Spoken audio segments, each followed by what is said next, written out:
আজকের ক্লাসে আলোচনা করব পূর্ণ পালক কালসর্পযোগ কখন হয়। পূর্ণ পালক কালসর্পযোগ কখন হয় লগ্ন সাপেক্ষে। এখানে আমি অঙ্কন করে দেখিয়েছি বৃশ্চিক লগ্ন। লগ্ন সাপেক্ষে দশম ঘরে রাহু থাকতে হবে আর চতুর্থ ঘরে কেতু থাকতে হবে।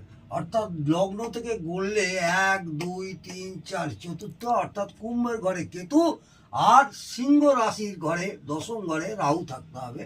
তাহলে দশম ঘরে রাহু এবং চতুর্থ ঘরে কেতু থাকার জন্য এটা পূর্ণ পালক কালসর্পযোগ হয়। আমি এখানে তাও লিখে দেখিয়েছি, যখন কোনো জাতক জাতিকার জন্ম ছকে লগ্নের দশম ঘর রাহু এবং লগ্নের চতুর্থ ঘরে কেতু থাকবে তখন পূর্ণ পালক কালসর্পযোগ হয়। এর জন্য একটা ছোট প্রতিকারও দিচ্ছি। পরপর 11টি শনিবার অশ্বত্থ গাছের নিচে শিবলিঙ্গ রেখে একটা ছোট শিবলিঙ্গ কিনবেন, সেই শিবলিঙ্গ রেখে জল ঢালবেন শুদ্ধ বস্ত্রে। অপেক্ষাকৃত ভালো ফল অবশ্যই পাবেন। আজকে এই পর্যন্ত। আপনাদের 12টা কালসর্পযোগের মধ্যে 10টা কালসর্পযোগ করলাম। নেক্সট ক্লাসে 11 নম্বর কালসর্পযোগ নিয়ে আলোচনা করব। আজকে এই পর্যন্ত থাক।